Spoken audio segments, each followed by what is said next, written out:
Just going to talk briefly about smart contracts and the concept there. So a smart contract is it's the idea of a contract that can execute without human intervention.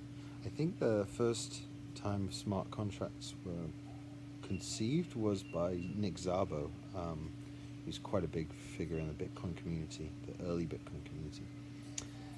Anyway, a smart contract is so a regular contract. The way that works is that you have humans execute certain things. So that a contract will say something like, you know, for this amount of pay, this person will do this and do this and do this, and then if there's any disagreement over what was done, then it may go to arbitration or it will be taken to court in the county of whatever, and all those things. And it kind of relies on human institutions.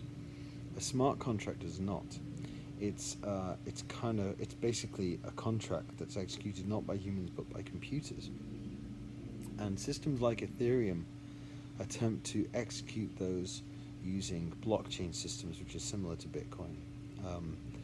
And so you can do things like write an escrow contract, for example. An escrow contract in the real world works like this. I want to buy a house, okay? I show that I have the money, and then I take my however many dollars and I put them in the custody of a third party, for example, a lawyer or something like that. And then also the other party may do the same, and then the lawyer will make sure that both parties get what they were expecting, and so there's no possibility of me paying the money and then not getting whatever I was trying to buy, or vice versa occurring. That's a regular escrow contract.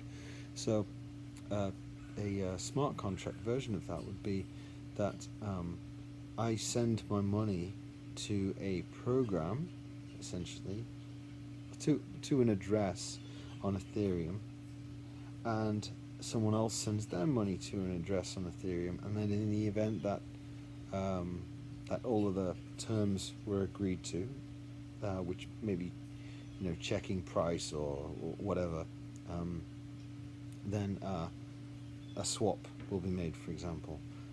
So that's just a very simple example.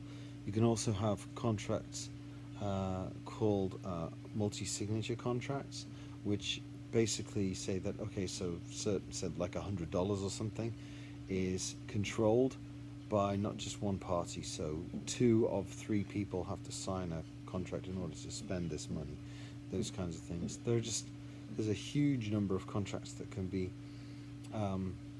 translated from legalese into programming languages, into something that a computer can execute.